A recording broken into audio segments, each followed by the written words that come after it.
chucking and cutting.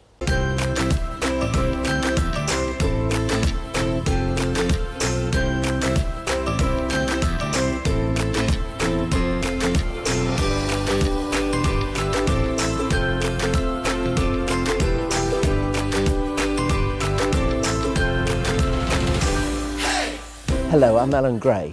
Welcome to Get Gardening. It's a time of sorrow and a time of joy.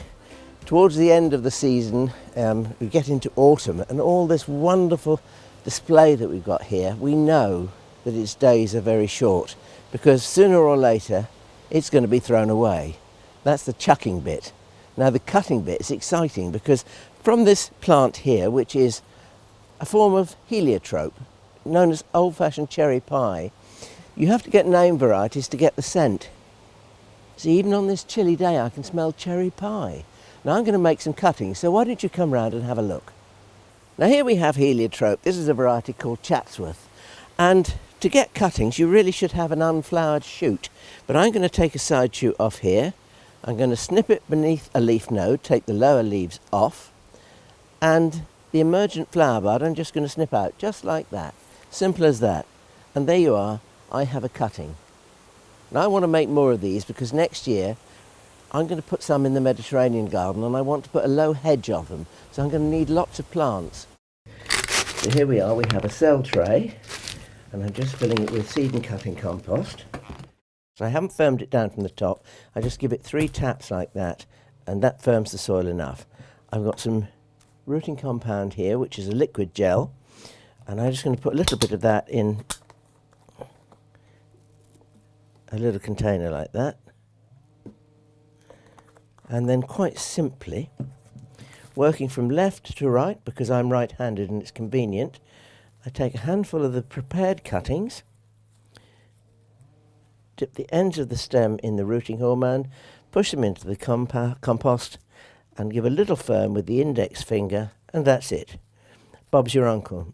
Now, I didn't know whether I mentioned to you earlier, but the named forms of heliotrope, which are the most highly scented, they are the ones that refuse to set seed. So they have to be propagated vegetatively, which is what we're doing here. Cuttings. And these cuttings, the later I get to be taking cuttings, the longer they'll stay in these seed trays. In actual fact, quite often they go into almost semi-dormant state, comatose state, let's say, and they can stay there for the whole of the winter, and it won't be until next February or March that we start them into growth again by giving them some water and a bit more warmth, and then we pot them up for growing on. Now all I'm going to do is just label this lot, and it's Chatsworth heliotrope. Obviously it was originated at Chatsworth House, the home of many, many wonderful things. Now we're ready to go to the propagating house, my little jewel box of treasures. Oh, I say, it's nice to get out of the rain. It's rainy and it's blowy, but this is my jewel box, and just look at the cuttings that we've been taking. And all of these have been taken in the last month. And this is my latest batch of heliotrope cuttings. I'm just going to pop them on there and I'll give them a little drop of water before I go.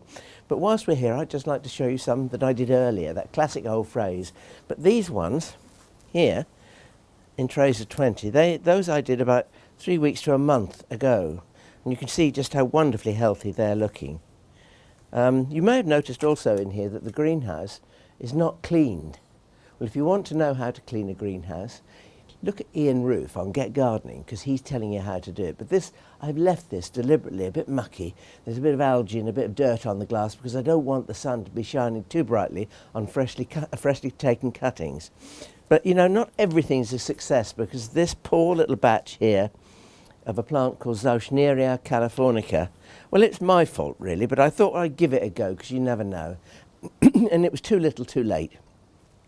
Basically, Zauschneria californica has very woolly leaves, and it has bright scarlet trumpet-shaped flowers late in the season, from about the beginning of September right the way through to the end of October. It is a lovely plant, and I thought I'd try and make more of it. But the trouble was, I don't know whether I haven't had a bit of success after all, because I thought that it hadn't rooted. But look, there are little roots coming. Now that tells me two things. First, don't be in a hurry to throw things away, because you never know. And secondly, I think part of the problem that they looked so woolly and rather disgusting is the fact that I had them on the mist bench, and they have woolly foliage and water don't mix, so it kind of rots, and that's what may have happened. So I've transferred them onto this side of the greenhouse, which is just completely dry, and I can water them at my will and not the will of the mist bench. And who knows, I might not get a full crop. I'll get something. And it's such a shame, the sorrow is.